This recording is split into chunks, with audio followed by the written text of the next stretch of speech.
फौरी तौर पर टैक्स ख़त्म किया गया सैलाब ज़दगान के हवाले से कि जो बाहर से सामान आता है, तो उसने कहा जी बहुत से बड़े बड़े लोगों ने उसकी आड़ में ऐसा वो सामान मंगाना शुरू कर दिया है कि जो सैलाब ज़दगान तक नहीं पहुंचना, उनके गोदामों तक पहुंचना है, जिनका दूर दूर तक ये तल्लक नहीं है कि वो सैलाब ज़दगान को कुछ देंगे। या सर ग़िज़ाई अशिया होंगी, ये क्या बड़ा कुछ हो, ग़िज़ाई अशिया भी हैं, दूसरी अशिया भी हैं। तो आप मुझे बताएं कि इन हालात में जब ऐसा होगा तो फिर एक तरफ दुनिया आपका मुकदमा लड़ रही है, आपके अपने वज़रा जो हैं वो मुकदमा नहीं लड़ पा रहे, दुनिया लोगों को ये बावर करवाने की कोशिश कर रही है कि पाकिस्तान के जो मौजूदा हालात हैं ये गलती किसी और की थी, भुगत पाकिस्तान रहा है।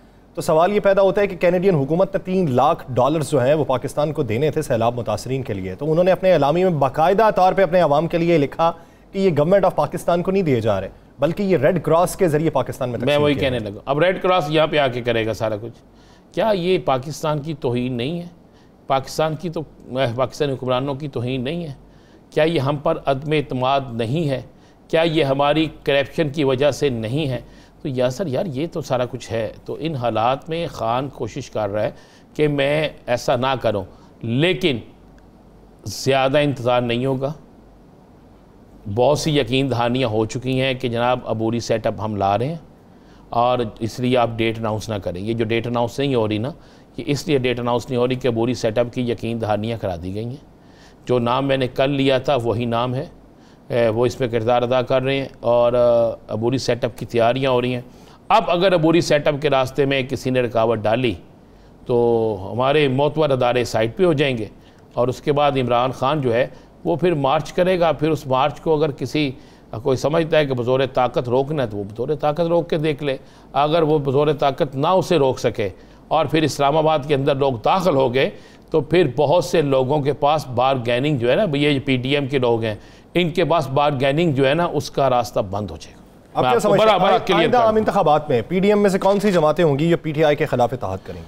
कोई एक सियासी जमात भी अब इत्तेहाद में नहीं। चलें आपको ये भी बड़ी खबर दे दूँ, ये भी दे दूँ बड़ी खबर। मैंने कल वीलॉग में करना था, लेकिन आप तो चूँकि मेरे वीलॉग के ख़िलाफ़ है ना, आप कोशिश करते हैं कि मैं कम से कम आप पहले खबरें आपको चली जाएँ। चले हंस रहा हूँ यार, वैसे हम दोनों ने तो करना, दोनों का क्या करें। या सर कोई सियासी जमात आइंदा इंतखाबात में, PDM में से कोई सियासी जमात आइंदा इंतखाबात में आपस में सियासी इत्तेहाद नहीं करेगी। ये मैं आपको बड़ी ख़बर दे रहा हूँ। पीपल्स पार्टी ने अपना एक अलहदा फ़ैसला कर लिया। तो ये अगर अलग होंगे तो इससे तो वोट बटेगा। तो पहले के ना इकट्ठा सीजिए, बिल्कुल वोट बटेगा। क्या था मुझे कराची में बताया ना, मुझे क्या हुआ इनके साथ, वो तो पंजाब में इनके साथ क्या हुआ, KPK में इनके साथ क्या हुआ। पहले वोट क्या था। बात यह है कि जनाब आज तहरीक इंसाफ के एक MNA पीपल्स पार्टी को प्यारे हो गए और मैं दाद देता हूँ पीपल्स पार्टी की क़यादत को कि उन हालात में जहाँ पंजाब में उनके पास वोट ही कोई नहीं था, वहाँ उन्होंने जनूबी पंजाब से एक MNA अहमद महमूद साहब ने पीपल्स पार्टी में शामिल करवाया। तस्वीर भी आज उन्होंने ट्वीट कर दी, सारा कुछ हो गया। अब वो PDM में शामिल नहीं हुए ना वो किसी और में, वो पीपल्स पार्टी में शामिल हुए हैं। पीपल्स पार्टी पंजाब में अपनी लड़ाई आप लड़ेगी, ये उनके अंदर फैसला हो गया। वो मुस्लिम लीग नून को डेंट डालेंगे तहरीक इंसाफ से ज़्यादा, मुस्लिम लीग नून को। अब मौलाना साहब जो है वो किसी सूरत में भी KPK और बलोचिस्तान के अंदर सीट एडजस्टमेंट के लिए तो तैयार है, और तैयार भी किसके लिए कि मुझे दो अमीर मकाम, और साबर शाह और दीगर लोग इसके लिए तैयार नहीं है कि मौलाना के साथ वहाँ पे सीट एडजस्टमेंट कीजिए। मैं आपको ये अंदर की बात बता रहा हूँ। लिहाजा मौलाना साहब अपना इलेक्शन लड़ेंगे और मौलाना साहब के अंदर तोड़ फोड़ हो चुकी है, मौलाना शेरानी वगैरह वो अपना इलेक्शन लड़ेंगे। अब आगे आ जाएँ आप मुस्लिम लीग नून।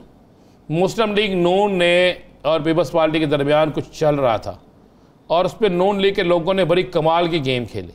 उन्होंने कहा ठीक है जी, हम पंजाब में जो आप कह रहे हैं 5, 7, 10, 20 सीटें इस पे उम्मीदवार ना दें, सीट एडजस्टमेंट कर लें, तो फिर हम सिंध के अंदर भी आपको 10, 15, 20 नाम देते हैं, वहाँ पे भी आप अपने उम्मीदवार ना दें और सीट एडजस्टमेंट कर लें। अब बात यह है कि सिंध में तो नून लीग का है ही कुछ नहीं। या सर सिंध में तो नहीं है ना। पीपल्स पार्टी ने कहा भाई ऐसे तो नहीं चलेगा। अब दोनों एक दूसरे को दे रहे हैं धोखा, बल्कि दोनों नहीं, पूरी पीटीएम एक दूसरे को धोखा दे रही है, एक दूसरे को यकीन दहानियाँ करा रहे हैं कि बस आप ही आप हैं, हम इकट्ठे हैं, जिएंगे इकट्ठे, मरेंगे इकट्ठे, जंग इकट्ठी लड़ेंगे, सारा कुछ इकट्ठे होगा, किसी एक को आगे लगा कर कदम उठाओ फलां, हम आपके पीछे हैं, पीछे कुछ भी नहीं होना। तो कोई पीडीएम के अंदर आज का दिन नोट कर लीजिएगा, टाइम नोट कर लीजिएगा, आज के दिन की खबर नोट कीजिएगा, जनाब पीडीएम में से कोई सियासी जमात भी आइंदा इंतखाबात में एक दूसरे के साथ नून लीग आइंदा इंतखाबात के हवाले से तज़ब्ज़ुब का शिकार है, क्या फूट पड़ सकती है, क्या धड़े तब्दील हो सकते हैं या यकजा ही रहेंगे? देखिए, नून लीग के अंदर से तोड़फोड़ होगी। नून लीग के अंदर से सूबाई और कौमी सतह पर बहुत से लीडर तहरीक इंसाफ को और कुछ पीपल्स पार्टी को प्यारे हो जाए। Tehreek Insaf pick and choose के हवाले से एहतियात क्या बरत रही है?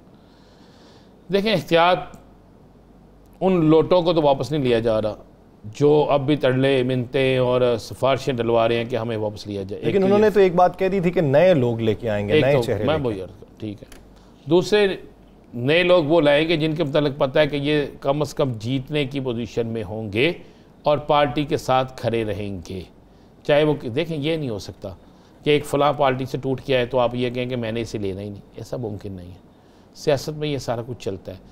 लेकिन अब ये ज़रूर होगा कि ये नहीं होगा कि राना अज़ीम 17 बंदे साथ लेके आए और 17 के 17 को टिकट दे दो ताकि राना अज़ीम जब वापस जाए तो 17 के 17 वापस चले जाए, ऐसा नहीं होगा। अब सिंगल जो है वो होगा।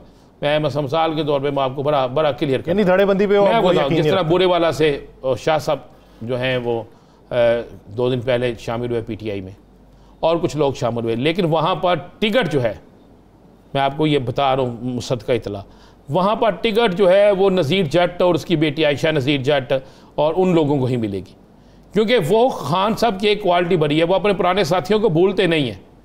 वो अपने पुराने साथियों को, खासकर उन साथियों को जिन्होंने बुरा वक्त निकाला हो। अब वो जो लोग शामिल हुए हैं ये वो लोग हैं जिन्होंने बुरे वक्त में तहरीक इंसाफ का साथ नहीं दिया था। अब तहरीक इंसाफ अरूज में है, वो तहरीक इंसाफ में शामिल होना शुरू हो गए।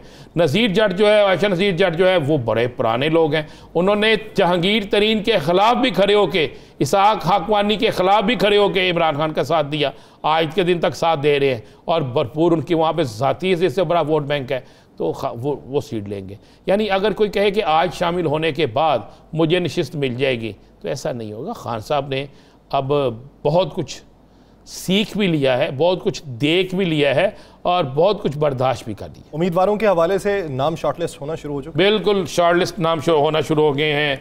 और मैं आपको ये भी बता दूं, 1 नहीं 3 लिस्टें बनी है कि कौन कौन से ऐसे MNAs हैं कि जो हलकों में गए ही नहीं, जिनका अवाम से राब्ता ही नहीं। तो क्या ये मुमकिन है कि टिकट कोई दे भी जाए उन्हें, अगर बेशक वो पार्टी के साथ रहे हैं और अगर उन्हें टिकट दी जाए और उसके बाद भी वो इलेक्शन हार जाएंगे, तो खान साहब उन लोगों को इग्नोर। क्या ये मुमकिन है कि कोई अहम चेहरा वो सिर्फ इन्हीं वजूहात की बुनियाद के ऊपर माइनस हो सकता है? जी ओके, कई अहम चेहरे क्या, मुझे तो काफ़ी लोग जिनकी तरफ आप इशारा कर रहे हैं ना, मुझे तो कई लोग साइड पे होते नज़र आ रहे हैं।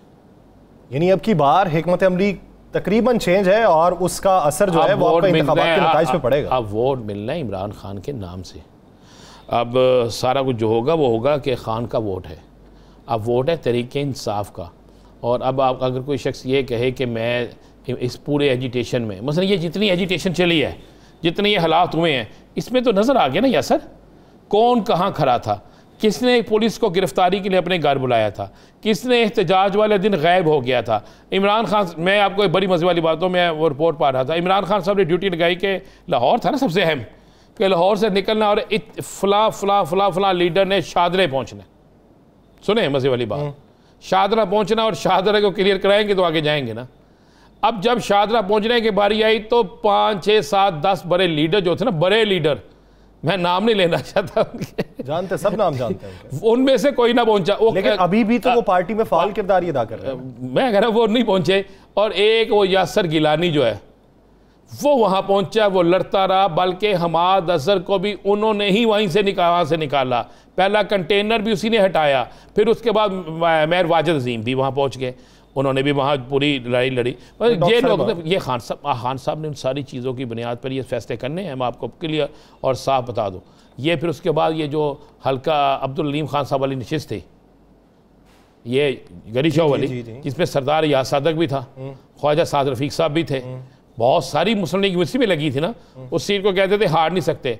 वहाँ पर आपने एक कैंडिडेट को बिठाया, हसन महमूद को, हसन अली को बिठाया, बिठाने के बाद उसे साथ लिया। सबसे बड़ा ख़ानदान अराइयों का भी, और सबसे बड़ा अराई नहीं बल्कि सबसे बड़ा ख़ानदान था वहाँ पे, उनके वालिद साहब SSP रहे थे, आपने इलेक्शन जीत लिया। अब खान साहब ये देख रहे हैं किन की वजह से कहाँ पे क्या है। और आपको ये भी बता दूँ, जहाँ पर तहरीक इंसाफ के बहुत से लोग किरदार अदा करें, वहाँ पर उमर सरफराज चीमा, ये आप नोट कर लेना आप, और मियाँ असलम इकबाल, इन दोनों की खास ड्यूटी लगी है। चीमा साहब का फौरी तौर पे फाल होना वो गवर्नरशिप के बाद, उससे पहले तो वो साइड लाइन हो चुके हुए थे। देखिए चीमा अब साहब वो ने मेन स्ट्रीम में आए हैं, तो फिर आगे मनसब भी फिर बड़ा ही होगा। मनसब एक तो उनकी ड्यूटी लगी है कि तमाम ऐसे कारकुन जो समझते हैं कि इग्नोर हुए थे, और वो कारकुन जिनके मतलब उनको पता है कि ये इलेक्शन जीत सकते हैं और इनको कोई लिफ्ट नहीं करा रहा, चीमा साहब के दफ्तर में रोज़ाना बाकायदा उन कारकुनों को बुला के चाय पिलाई जाती है, फिर उनको खान साहब का पैगाम दिया जाता है, फिर उनको मुतहरक किया जाता है, फिर वो रिपोर्ट जो है वो खान साहब तक जाती है। यही काम असलम इकबाल कर रहा है। मियाँ असलम इकबाल और चीमे के पास ये दो काम है। डॉक्टर यास्मीन राशिद भी अपना काम बड़े अच्छे तरीके से कर रही है। ब्रेक पे जाना, ब्रेक से पहले एक आखिरी सवाल, क्या समझते हैं खान साहब अगले इंतखाबात में एक नशिस्त से इलेक्शन लड़ेंगे या मुतअद्दिद नशिस्तों से? खान साहब 5 नशिस्तों से इलेक्शन लड़ेंगे, मैं आपको बता दूँ। और खान साहब एक नहीं 2 बड़े लीडरों के खिलाफ भी इलेक्शन लड़ रहे हैं। PDM के 2 बड़े लीडर जो हैं उनकी नींदें हराम करने के लिए खान साहब इलेक्शन ला रहे हैं। वो दोनों लीडर कौन होंगे आने वाले दिनों में आपको बता देंगे, और ये फैसला हो चुका है, और बड़े दोनों लीडर जो हैं वो खान साहब के अचानक उस हल्के से इलेक्शन लड़ने के बाद आपको मज़ा आएगा कि वो लीडर कोशिश करेंगे कि अगर वो 2 हल्कों से इलेक्शन ला रहे हैं वो भी 4 हल्कों में चले जाए, ताकि हम वो इलेक्शन हार जाए तो किसी तरीके से असम्बली पहुँच जाए। खान साहब इस दफ़ा इनके साथ बड़ा ठीक खेलेंगे।